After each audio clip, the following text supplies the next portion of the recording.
गणेश चतुर्थी व्रत की कथा। पार्वती जी ने गणेश जी से पूछा कि अगहन मास की कृष्ण चतुर्थी को किस गणेश जी की पूजा किस ढंग से करनी चाहिए। गणेश जी ने कहा कि हे माता, अगहन माह में पहले कही गई विधि से गजानन नामक गणेश जी की उपासना करनी चाहिए। इसके पश्चात अर्घ देना चाहिए। सारे दिन व्रत रखकर पूजन के पश्चात व्रत खोलना चाहिए।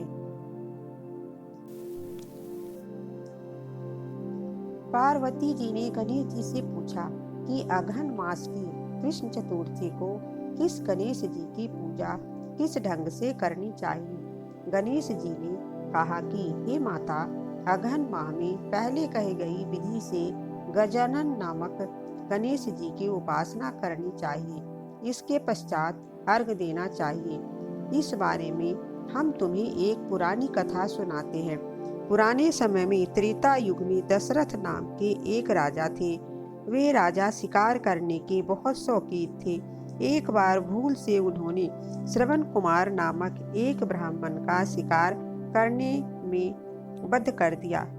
उसके अंधे माता पिता ने राजा दशरथ को शाप दिया कि जिस तरह हम पुत्र के वियोग में मर रहे हैं, उसी तरह तुम भी एक दिन पुत्र शोक में मरोगे। इससे राजा बहुत चिंतित हुए। उन्होंने पुत्रेष्टि यज्ञ करवाया।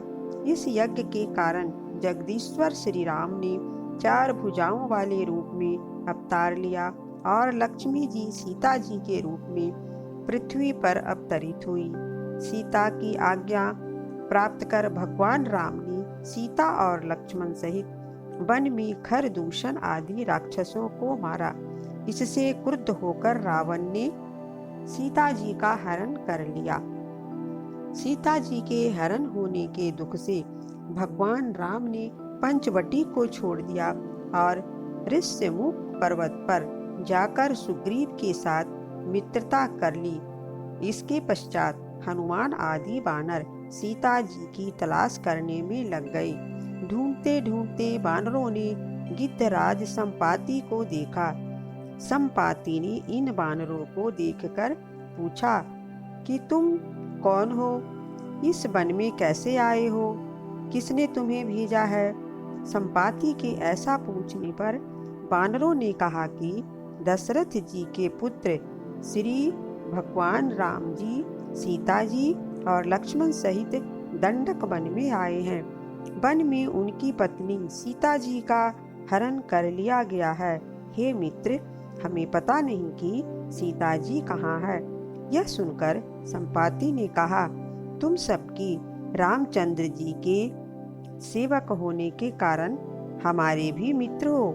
जानकी जी को किसने हरा है और वे कहाँ हैं, इसका मुझे पता है।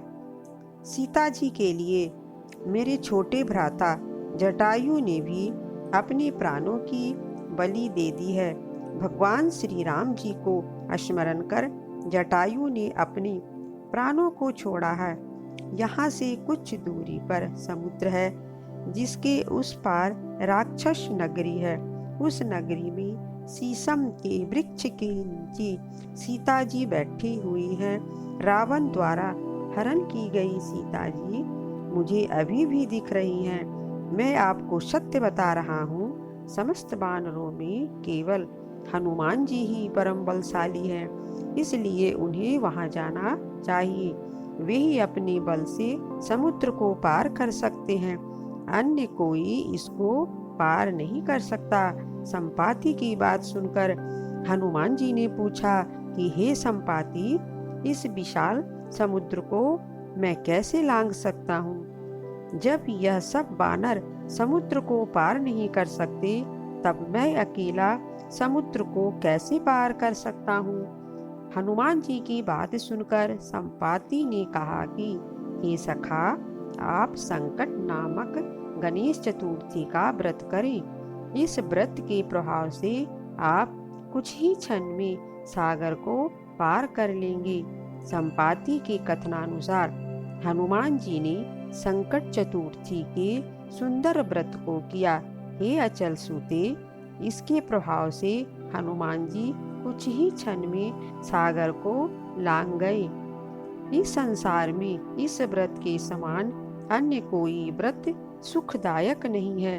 कृष्ण जी कहते हैं, हे धर्मराज युधिष्ठिर, आप भी इस व्रत को करें। इस व्रत के करने से आप शीघ्र ही अपने शत्रुओं को पराजित कर समस्त राज्य के स्वामी बनेंगे। देवकी नंदन श्री कृष्ण के वचनों को सुनकर युधिष्ठिर ने गणेश चतुर्थी का व्रत किया। इस व्रत के परिणाम स्वरूप वे अपने शत्रुओं को परास्त कर राज्य के स्वामी बने।